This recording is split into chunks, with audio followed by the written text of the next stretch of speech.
isn't walking tonight.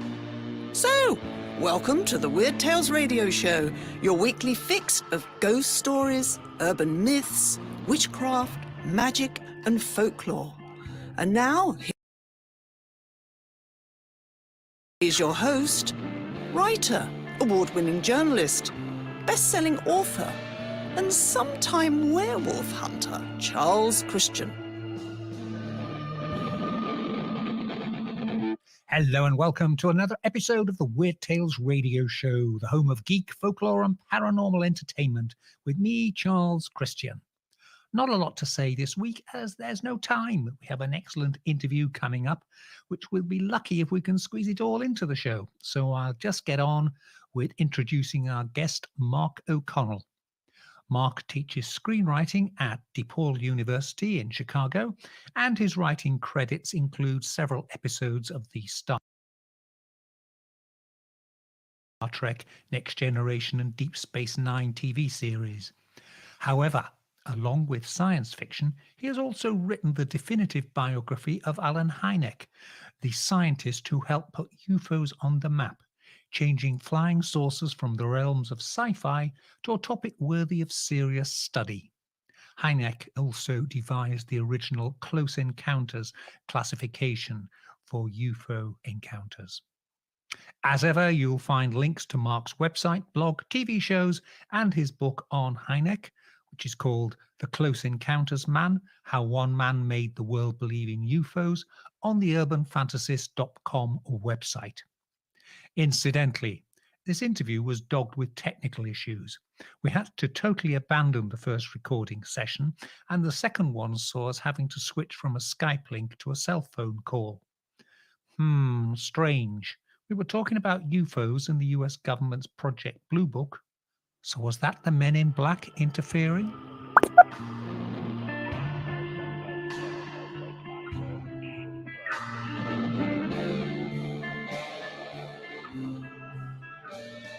Let's start with you, because you are now teaching screenwriting at DePaul University in Chicago, and you have several screenwriting bonuses, merits on your CV, including writing episodes for Star Trek Next Generation and Star Trek Deep Space Nine. So how did you get into writing for those series, and what attracted you to screenwriting as opposed to short stories or anything like that? Well, as to how I got started with Star Trek, it goes back to when the original series of Star Trek premiered back in 1966. I was 6 years old at the time, and I absolutely loved the show. I loved it so much that I have a distinct memory that it was on from 6:30 to 7:30 p.m. on Thursday nights on NBC. And because that was a school night, I had a 7 o'clock bedtime. So I had to beg my parents to let me stay up an extra half hour on Thursday nights just so I could see the new Star Trek episode.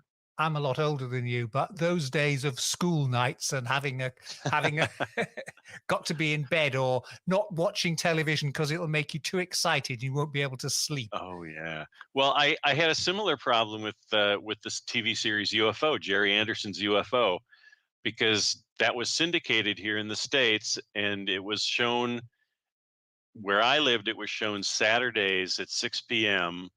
And it just so happened that Saturdays at 6 p.m., that was our dinner time, and there was no interrupting dinner time. Ah, yes. So I was always torn. I'd be watching the opening theme song sequence for UFO, and my mom would be upstairs calling for me to come to dinner at once.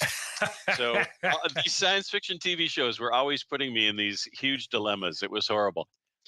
When I signed on with my first agent, she said, "Hey, Star Trek: The Next Generation is looking at scripts from outsiders. They want to see as many outsiders spec scripts as they can, and I think you should write a spec for Star Trek: The Next Generation." And of course, I loved that idea, so I wrote a script. We submitted it to Star Trek: The Next Generation. Waited around months and months and months. Then finally heard back from them. It turned out that they loved the script I sent them. And in fact, I have dramatized this script on my Far-Fetched podcast. It's actually out there now that people can listen to me reading this script. But it got me in the door at Star Trek, and then I started pitching stories to them until I got lucky one day. I pitched the right idea to the right writer on the right day, and they said, "Hey, we want to buy this and do the episode." So that's how I got started. One of them for Deep Space Nine, Who Mourns for Morn, was cited by a Hugo Award winner, Charlie Jane Anders, as one of the top 100 Star Trek episodes of all time. Yes, I'm very proud of that. Number 72. Who Mourns for Morn was very fun. It was very fun. It was a very personal accomplishment for me because I had already written several episodes for Deep Space Nine, and I knew that the producers were very averse to doing comedy episodes. Mhm. They never really wanted to go too far in that direction, and it was almost impossible for an outsider like me to pitch a comedy episode. But I went out on a limb. They had this character Morn who never spoke, and I just decided I want to and I knew that they wanted to do a Morn story. Never Mhm. figured out how to make it work, so I came up with the idea of, hey, what if Morn dies at the beginning of the episode? Then it doesn't matter that he can't speak. Morn was this funny background character. He appeared in almost every episode of Deep Space Nine, but he never spoke because he wore this gigantic prosthetic mask that made him look sort of like a hippopotamus, and it Right. didn't have a moving jaw, so Morn could never speak. And even if he could speak, there's no way Paramount was going to pay him more money to speak. So Morn was ever silent throughout all 7 seasons of the show. And I knew that everybody wanted to do a Morn story, but nobody could figure out how to do it. So I pitched an idea, and I literally pitched it as Citizen Kane in outer space. Yeah. And I said, what if Morn dies? We learn at the beginning of the episode that Morn has died off screen. And then the whole episode is learning the truth about Morn's secret past. And the producers loved the idea, and they hired me to do the script. And it was probably my favorite Star Trek experience out of all 5 of the episodes that I worked on. Who Mourns for Morn? I'm very proud of it. I'm guessing the actor who played Morn wasn't so enthusiastic about it. Well, I'm sure he wasn't. But those are the rules. Somebody, the pay scale for an extra who never speaks is far different from the pay scale for a speaking actor. So Yeah. So, and that was his career at that time, was just playing this silent alien. So I'm sure they paid him well. And I didn't mean to hurt his feelings. I hope I didn't.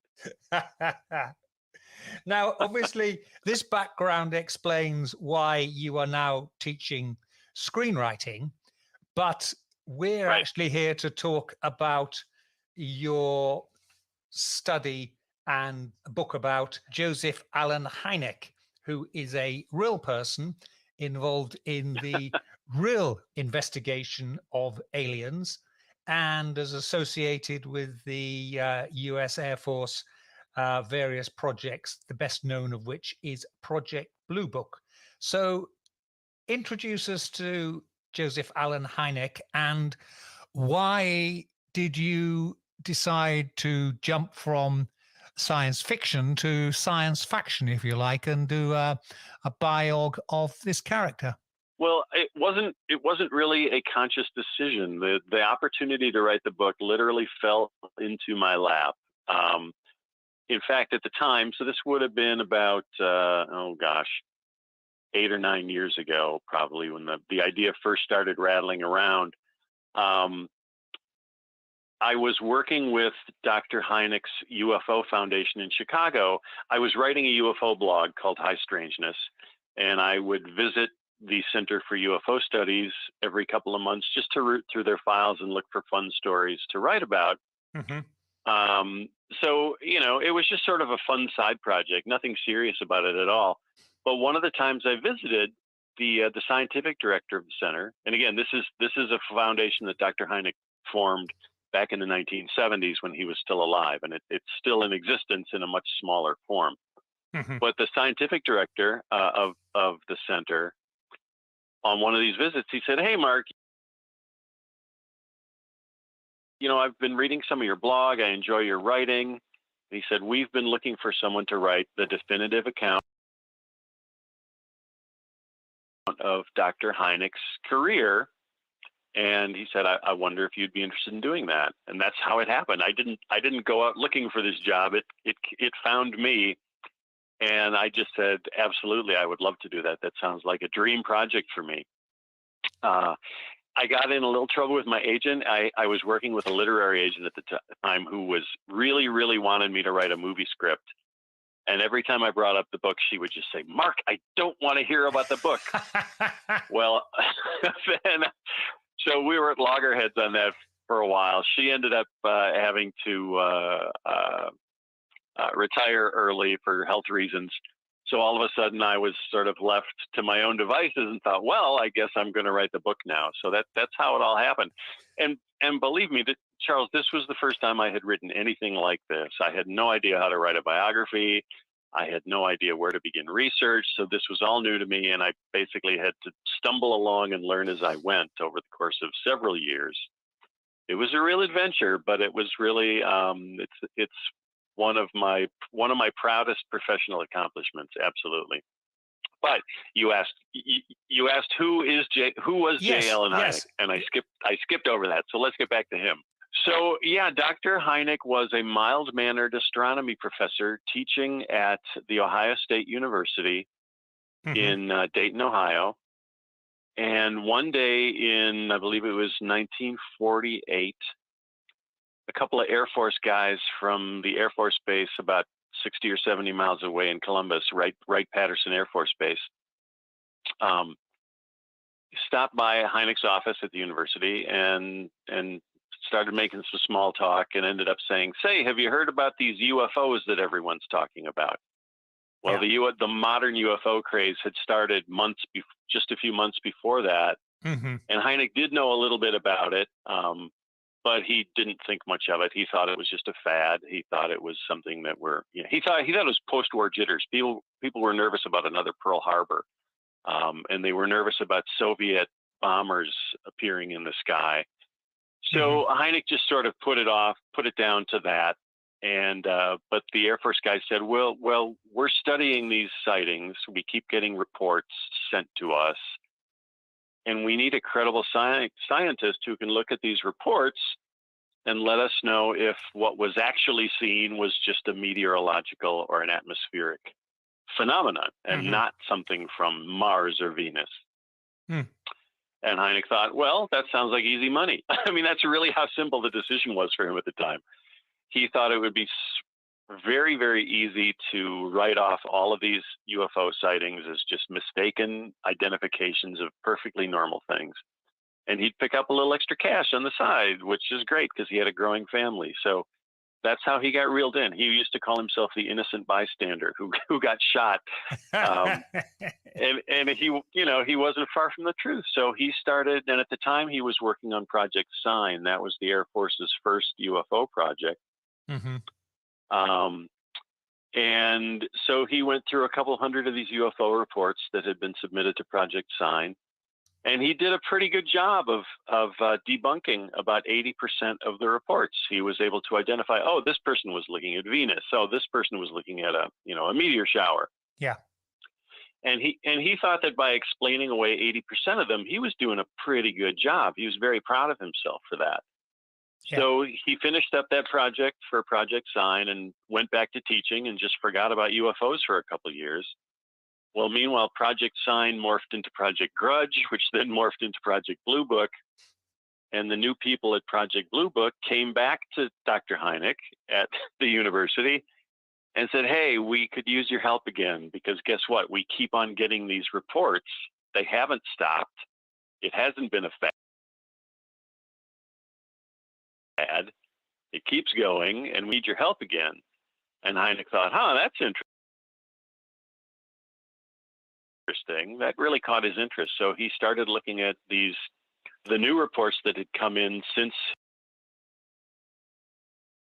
his first involvement. And he found that he was still able to identify about 80% of them as perfectly normal atmospheric and astronomical phenomena.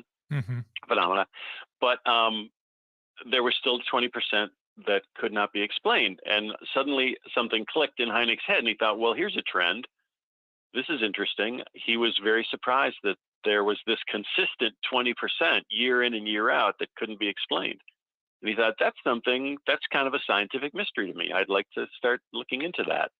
So he went into his work for Project Blue Book with a completely different mindset. Instead of just debunking as many cases as he could, he started just digging in deeper into these cases and really trying to find out what was going on, what was causing this pattern. And that was the beginning of Dr. Hynek's fame. A lot of people know that he famously changed his mind about UFOs. Well, that's how that process started. Yeah. It's when he came back to Blue Book and recognized this trend. Yeah. What was Project Grudge? Because that's a bit of a odd name for a...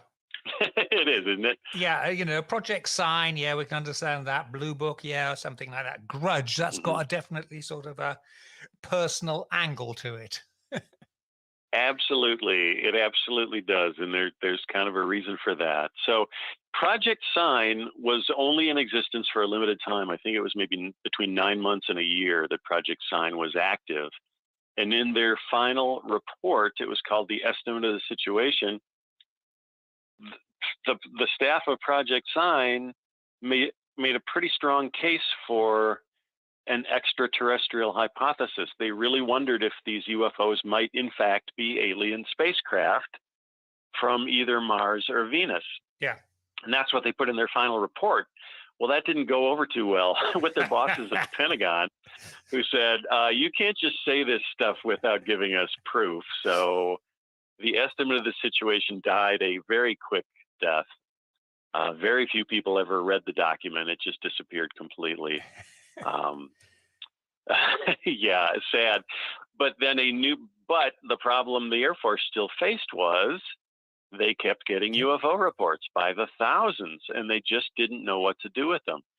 So a new task force was formed, a new study group called Project Grudge. And as you say, it's a very revealing name. Project Grudge's mission was to make people stop seeing UFOs, to make people stop worrying about UFOs, to make people forget about the UFOs.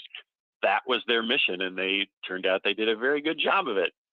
A lot of people think that Hynek was involved in Project Grudge. He actually wasn't, but because this I think is kind of funny, he was very slow at turning in his final report for Project Sign.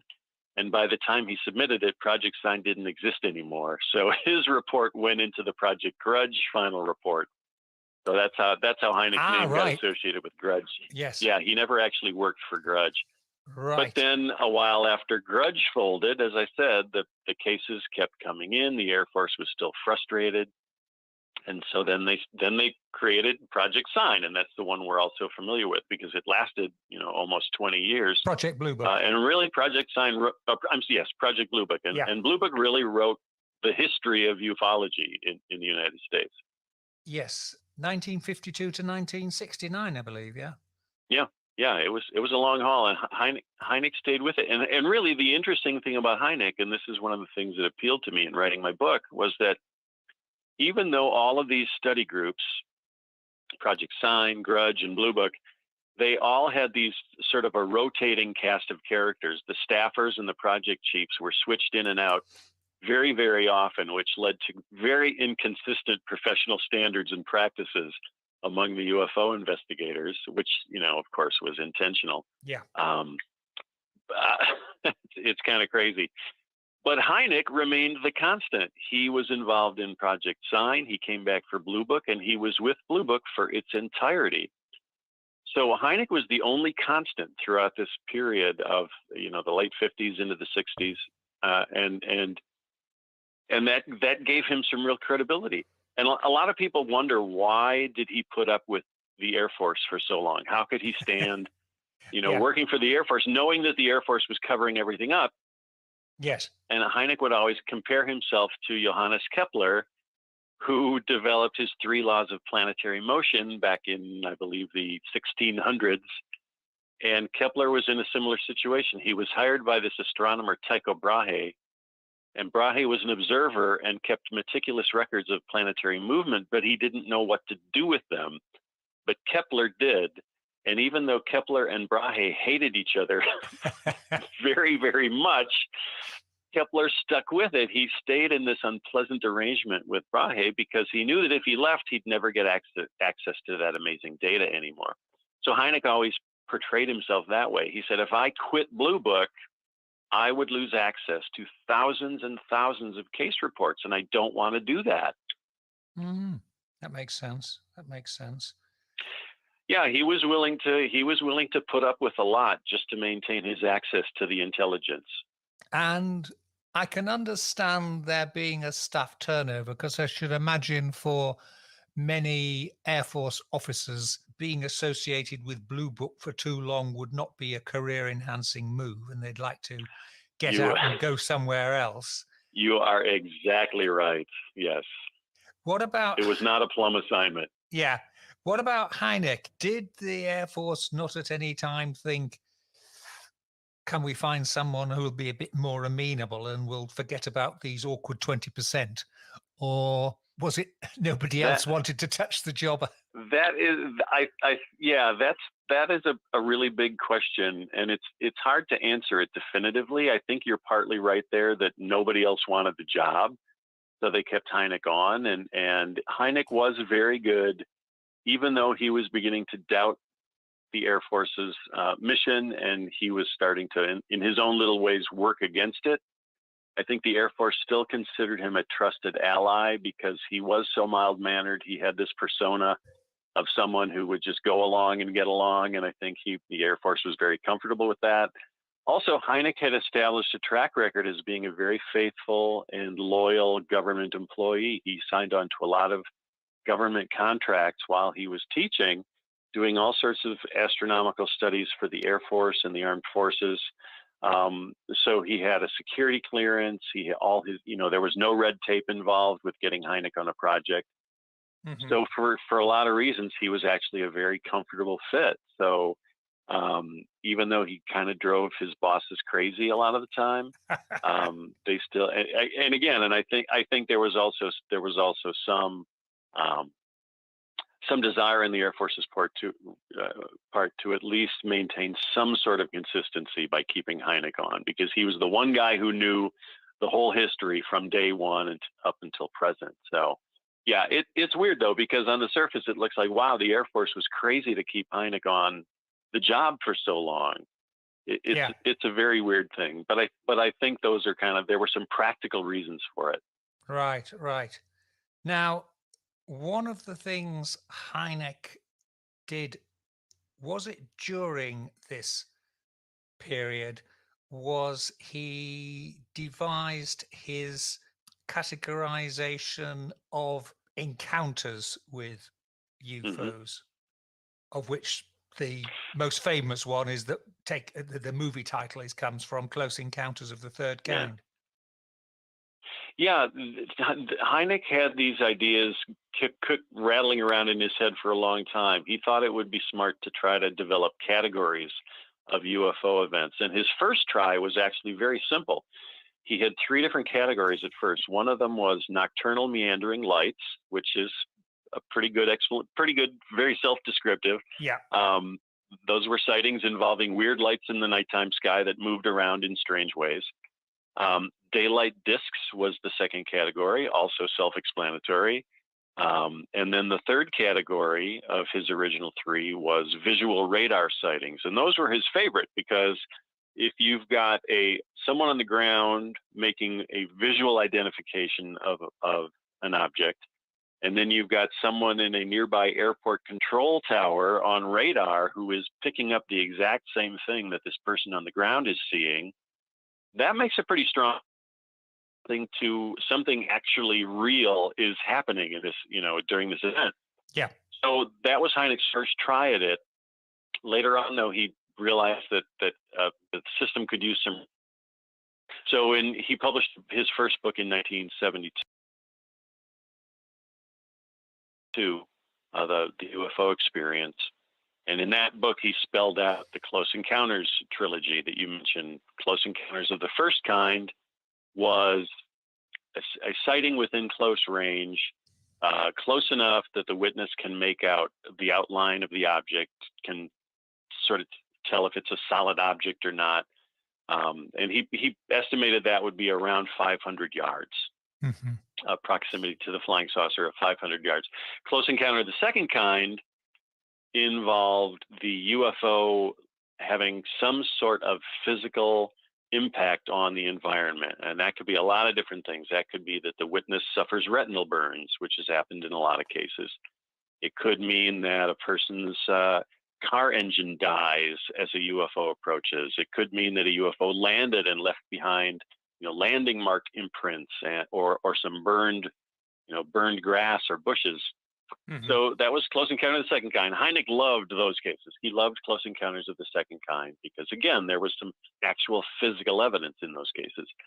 And then, of course, there was Close Encounter of the Third Kind, which involved occupants associated with the UFO.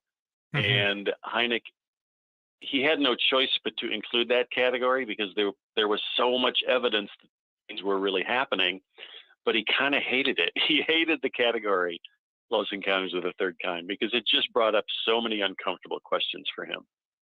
But that's how that all came to be. And as you pointed out, yes, Close Encounters of the Third Kind has become world famous as the title of Steven Spielberg's movie. Did he have anything to do with the movie? Was he an advisor on it or anything? Yeah, this is one of my favorite stories from researching the book. When I was looking through Hynek's personal files, I came across a file folder labeled Spielberg. So of course I wanted to read that immediately. And I flip it. And think of that. It was under the letter S next to the Sagan folder, which was also of great interest to me. So I open up the Spielberg file, and the first thing I see is a copy of a letter that Hynek had sent to Steven Spielberg at Columbia Pictures. This very politely worded letter to Steven Spielberg saying, "Hey, I just found out that you're making a movie about UFOs and that you're using my title as the title of your movie." And Hynek just basically said, "It sure would have been nice if you had talked to me first before stealing my title."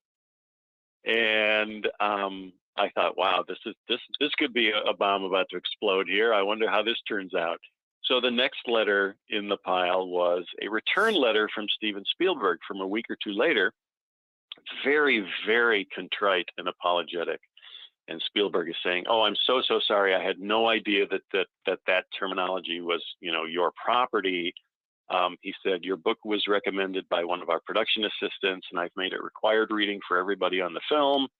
And he said, "By the way, don't worry, because we're not going to use your title anyway. We're going to call the movie Watch the Skies." So that was enough to placate Dr. Hynek. But of course, we all know that the title switched back to Close Encounters. But what happened to make in the course of all this was Hynek did sign a contract with Columbia Pictures. They bought the rights to his book, The UFO Experience, or they bought the rights to the name Close Encounters of the Third Kind for, I think it was $5,000. They bought the rights to use any of the UFO cases Hynek talked about in that book for another $5,000.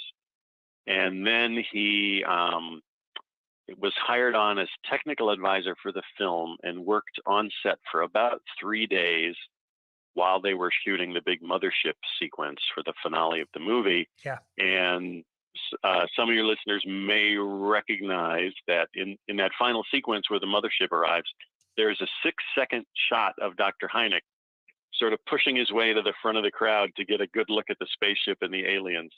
And he's sort of fondling his goatee, stroking his goatee and fondling his pipe as he's observing the aliens. So that's how it all came out beautifully for both of them. Spielberg got what he wanted, and Hynek got what he wanted. And he had a 6-second movie career. That's pretty cool. That's good. Yeah, that's good. Yeah.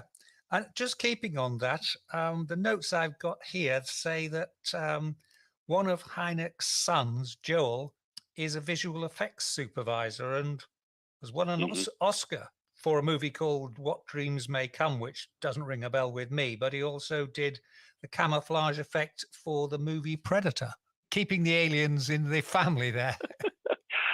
I know. That always makes me laugh. It's very, very weird how that all played out. Unfortunately, I never met him. I was only able to talk to one of the 5 Hynek siblings, and that was Paul Hynek. And I interviewed Paul for the book and just had a really great time with him, because Paul was able to tell some really, really funny and heartwarming stories about their family life, which I really appreciated. He would tell me stories about how if the phone rang during dinner time, all the kids would race to be the first one to answer the phone, because they couldn't wait, because it was going to be somebody saying, "Hi, I'm Prince Zarg from the planet Pluto. I'd like to talk to Alan Hynek." And the kids just loved talking to these UFO people who would, either call up or show up at the front door, which happened quite often. So I loved the stories that Paul was able to share with me. Wonderful, wonderful. Now, there's a lot of controversy, possibly in quotation marks, about that he changed his stance and started to come out against the previous skepticism. I mean, looking at it, it seems more like his views evolved based on the evidence, which is what a scientist would do. But tell us about how things changed. Well, you're exactly right to say that his views evolved. That's a very good way of describing it. A lot of people, and I include myself in this, when I first started researching the book, I just assumed that Hynek's switchover was a discrete event that happened at a very specific moment in time. But as I started researching his work, I realized that's not the case at all. It was actually a process that took place over a very long time. It began in 1952 when he signed on to Project Blue Book, because he noticed this interesting pattern in the sighting reports. So it started then in 1952, and it wasn't really until the infamous swamp gas case in 1966 that Hynek finally said, "You know what? The Air Force's approach is garbage. We're not accomplishing anything. It's a mistake to just try to ridicule these sightings and explain them all away as mistakes." And he decided, and he started speaking out very loudly at that point about the need for a strict scientific study of the UFO phenomenon. You're listening to the Weird Tales radio show with Charles Christian. Give us a bit of background on the swamp gas, because I mean it's now almost a joke in UFO circles. It is. There's a graphic I've absolutely seen, and it shows various spaceships including some of the Star Trek Enterprises, and under each one of them it says swamp gas, swamp gas, swamp gas. Swamp gas, yeah. Hynek really paid a high price for the swamp gas case. The irony is it also made him the world's most popular and sought after UFO expert, which very few people really, I think, understand. So what happened was in March of 1966 in southeastern Michigan, there were a series of sightings of strange lights in swampy areas. The first event took place at an isolated farmhouse that was overlooking a swamp. The farm family saw some strange lights floating about in the swamp, went down to investigate, and came back pretty much convinced that they had just seen something not natural or not earthly. And then the very next night at a small private college, not far from the first sighting, a whole bunch of college students in their dorm, a women's dorm, saw something strikingly similar to what the farm family had seen. They saw some floating lights in the campus arboretum, which just happened to have some swampy areas in it. So these two cases back to back with so many witnesses. So first there was the farm family, then there were like almost 100 women in this dormitory who saw these lights, not to mention their dorm supervisor and the local civil defense agent who all came out to investigate. So with so many witnesses describing these strange floating lights, it became a national headline story. Project Blue Book tried to ignore it for a day or two, but found that they couldn't, because everyone was calling up Project Blue Book offices and asking for an explanation. So they finally sent Hynek to Michigan to investigate. And here's where a lot of the misunderstanding lies. A lot of people have heard the story and have repeated the story that Hynek showed up in Michigan and held his press conference to explain away the sightings that very same day. Well, that's not the truth. Hynek arrived in Michigan on a Tuesday, and he held his press conference on Friday. So he had 3 days of solid investigation, talked with a whole lot of witnesses, talked with a whole lot of scientists at the University of Michigan, trying to figure out what might have happened in these two sightings. And after 3 days, Hynek's boss at Project Blue Book, Hector Quintanilla, had enough. He said, "You're stalling. You need to have a press conference now, and you need to come up with a natural explanation, or else." So Hynek was really backed into a corner. He had to hold a press conference. It was a huge event when he held the press conference, and he hadn't actually come to any conclusions yet about the cases. He was still in investigation mode. He hadn't reached any conclusions, but he was forced to make a statement at a press conference. And he started out by saying, "Although I can't prove it in a court of law, it does seem that what these witnesses are describing may have been swamp gas." So it was a very qualified statement he made. And he admitted that it wouldn't hold up in a court of law. So he was being very honest. He was just being a scientist. He was saying, here's what the facts have told me, and they haven't told me much at all. But everybody was furious with Hynek. The UFO believers were furious because they were so sure that this was the case. This was the big one that was going to prove that UFOs are interstellar craft with evil aliens inside them. So they were upset with Hynek for saying swamp gas. The military was upset with Hynek because he wouldn't actually commit to that explanation. So he left enough doubt there that the Air Force still looked kind of foolish. So it was a very bad moment in Hynek's career. He called it the low point of his career. He was just dragged through the coals by the media, by politicians. The local politicians were so angry at Hynek and at the Air Force that they held a congressional hearing a couple of weeks after these sightings to call Hynek and his boss Quintanilla on the carpet and say, explain to us why you just called everyone in Michigan a kook. Basically was the argument. And everybody in Michigan was furious with him because, they all felt that he had belittled them all. So it seemed like something that could end Hynek's career right then and there. But as I said, ironically, it became Hynek it made him the world's most recognized and most sought after UFO expert. So go figure. Yeah. And in the meantime, the case basically remains unsolved. Nobody has ever come up with a better explanation than swamp gas, but nothing's been proven either way.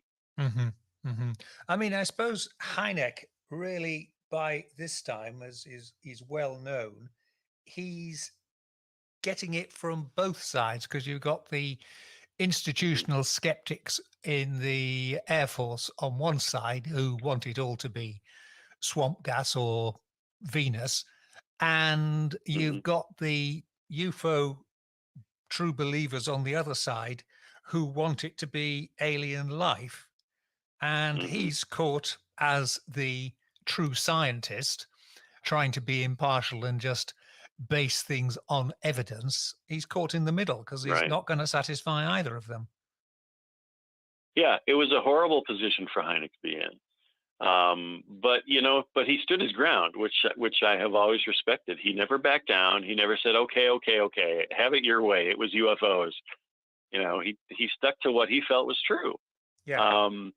And like I said, he paid a huge price for it. In my research, I actually found that, and I couldn't include all of this in the book. I had to cut some of this for space, but in the 3 days that Hynek was investigating those sightings, those reports, he talked to at a minimum 6 different people who suggested to him that it might have been swamp gas. So it wasn't even Hynek's idea to say it was swamp gas.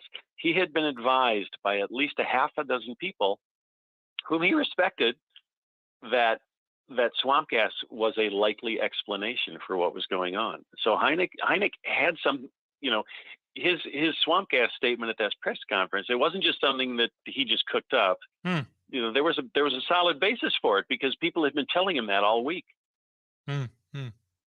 What about the end of Project Blue Book? How did that come about? Well, it ended with a whimper, that's for sure. The upshot of the whole swamp gas situation was that these congressional hearings were held, and at the hearings, Hynek kind of stuck his neck out. He used the opportunity while addressing the United States Congress. He used the opportunity to say, we've been going about this the wrong way from day one. If we really want to understand what's going on here, we need to recruit a university or multiple universities and get some real scientists and some real researchers and some real scholars to look at the totality of the UFO phenomenon and come up with some real answers for us. He said that's the only way that we're ever going to make any progress. And to their credit, the congressmen all agreed and said, okay, let's do that. Let's recruit a university to do like the ultimate study of the UFO phenomenon and finally come up with some scientific answers.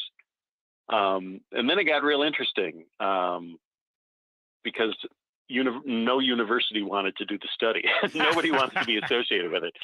But in the meantime, the other part of what Congress decided to do was they also, in addition to launching this college research program, they also told the Air Force it's time to say lights out on Project Blue Book. Let's just all agree that it has not fulfilled its mission, and let's just quietly shut off the lights and hope everyone forgets about it. So Blue Book really, really died with a whimper. But again, something positive came out of it because this university study happened. And after getting a whole lot of no's from universities, they finally got a yes from the University of Colorado. And the history of the Colorado Project, or the Condon Committee as it's called, that's a whole other UFO story there. Right. Yes, I've got a note here that somebody described, or Hynek apparently noted, someone had described Blue Book as the Society for the Explanation of the Uninvestigated. I don't think I've heard that before, but I love it. That's a very, very good description. Yeah. What did Hynek then do after Blue Book ground to a halt? Because he's still around. He was still around then, and went on to live for another nearly 20 years or so. So what happened? Yeah. Post Blue Book. Well, he felt very liberated when Blue Book wound down. Of course, the downside of it was that he no longer had access to that immense body of data in the Blue Book records. That was the worst part of it. But the best part of it was he could speak his mind freely. And he took advantage of that. He did endless interviews. He did TV talk shows. He wrote articles for magazine, everything from the Science magazine to Playboy. Hynek would write UFO articles, and he really established his public persona as not just a UFO investigator, but a UFO scholar. And he was very good at promoting that image of himself, and that's how people started to think of him. So the death of Project Blue Book was one of the best things that ever happened to Hynek. And this was also the time when he started developing those categories that we talked about before. Mm-hmm. It was around this time that he started writing his first book, The UFO Experience. So these were the post-Blue Book days immediately after Blue Book were really very, very rewarding years for Hynek. It's also the time that he created what he and his friend Jacques Vallée called the Invisible College. They knew, even though very few scientists wanted to speak publicly about it, Dr. Hynek was aware that there were a number of scientists around the world who were interested in the in the UFO problem and agreed with Hynek that it deserved serious scientific research. They just didn't want to go public with this. So they became the Invisible College. They would get together at conferences and seminars, or when somebody just happened to be passing through Chicago, they'd stop by Hynek's house and spend a couple hours with him. And so bit by bit, in secret, this group of scientists started to conduct their own analysis of the UFO phenomenon. So that was Hynek's ultimate goal all along. So he was thrilled to have this going. Mm-hmm. And is that where he founded the Center for UFO Studies, CUFOS? Yes, that took place in 1973. It was right after two very, very high-profile UFO cases in the U.S. The first was the Pascagoula, Mississippi abduction case, which is my personal favorite UFO story of all. It concerned these two men who were fishing on a pier in Mississippi, and they were abducted by creatures in a UFO, and they were subjected to tests and dropped back off at the pier where they were fishing, and it had a traumatic effect on both of these gentlemen. One of them is still alive, and he has never ever changed his story or retracted his story in any way. That case became immensely popular. It was in the media for days and days and weeks. Shortly after that abduction event, there was another case in Ohio called the Coin Copter case. It concerned a military crew on a helicopter flying through the skies of Ohio, and they have a near midair collision with a UFO. The captain of the helicopter goes into a very dangerous dive with the helicopter to try to avoid an impact. And the next thing he knows, this UFO has somehow caught the helicopter in what we would call on Star Trek a tractor beam, Mm-hmm. and they've lifted the helicopter out of danger, lift it back up to an altitude at which it will be safe for it to fly, and then the UFO zips away after saving this helicopter crew. So those two cases happened back to back in October of 1973. And that was when Hynek announced the formation of the Center for UFO Studies. And CUFOS was everything that Blue Book should have been, but wasn't. It was really Hynek's chance to tailor a UFO study program to his sensibilities and to follow what he thought would be the proper procedures and protocol for studying this phenomenon. Mm-hmm. And they did a great job. It was a very rich period for UFO research. The CUFOS files are still intact. They're kept in a number of different spots. Some of them in Chicago, some of them in the Southwest, and it's a body of work that I think has never been paralleled in UFO history. Right, and he also gave a speech to the United Nations. Yeah, that's an interesting chapter. Now, I didn't look too much into that because I wasn't able to fit it in the book.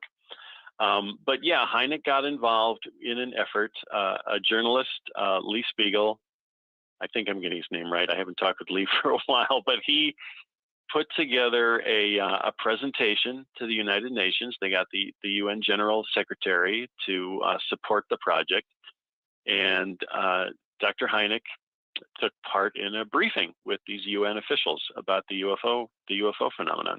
I don't know that a whole lot ever resulted from that presentation, but it definitely put the topic of UFOs on the world stage for the first time ever. What about in later years? That was 1978. He spoke to the United Nations. He died in 1986. Mm-hmm. What did he do in his later years? Well, he retired from teaching astronomy at Northwestern University, and he and his wife Mimi moved to Arizona. And Hynek had a dream of establishing a UFO research center in Arizona. He was put in contact with a mysterious reclusive millionaire who offered to put up the money to build this research center in Arizona. It was a very exciting time. Well, for various reasons, I go into it in my book, it became a very long, tangled, complicated story, but the funding never came through, so the research center never happened. So Hynek had to be content with just doing his own personal research in his own home. So, in some ways, his status was very much diminished. His time on the world stage had passed, and then he developed cancer, and so the last year or so of his life was really pretty quiet. He didn't do a whole lot, but there was one highlight, and that is that I believe it was 1985. It was about a year before Hynek passed on. He did an interview for Omni magazine, which was at the time one of the preeminent science magazines. It was an interesting magazine. It bridged the gap between science and science fiction. I remember it. I used to. Oh, you know the magazine? Yeah.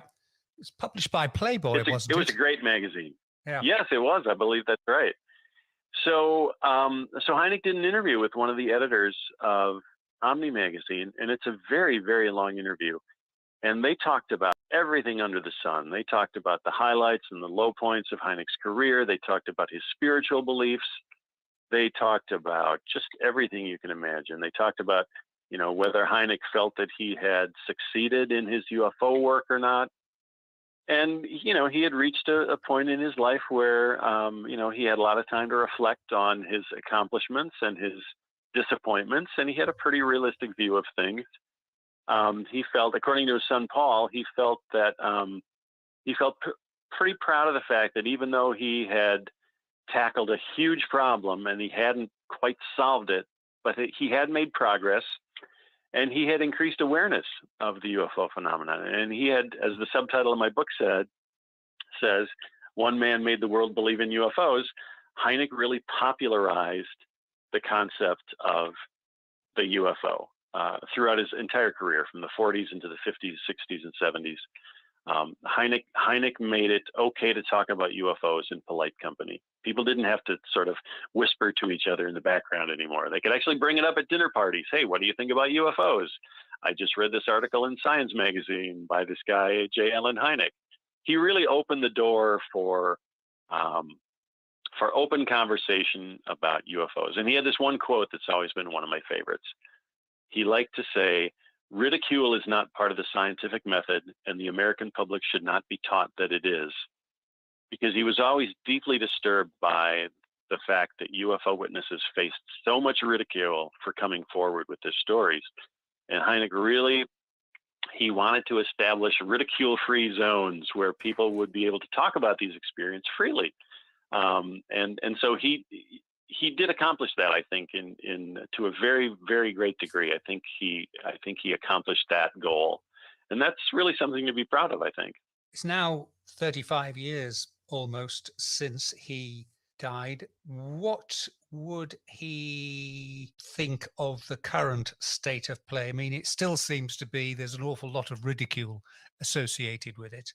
Well, it's interesting to talk about that, seeing as how the report to the Congress is basically being released as we speak in Washington, D.C. I haven't seen any reports about it, but I know that it's due to be released any minute now.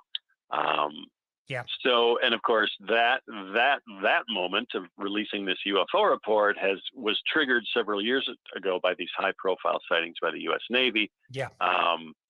And so there's been a lot going on in the field of UFOs, as you know. And I think that Hynek would be keeping his head down.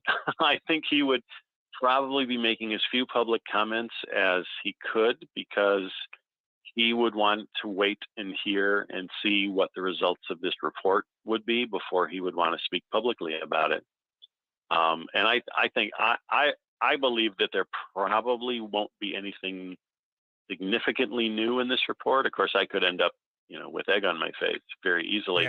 But I think it's likely that it's just going to be more of the same that the Air Force has always given us in the past. Sort of like, we don't know what they are, but don't worry about it. Just, don't think about it. So I think Hynek would be taking a very reserved approach. I think he would just be sitting back and watching the news and reading what's coming through on Twitter and on the on the news sites, and basically being very careful in his comments until he really knew one way or the other.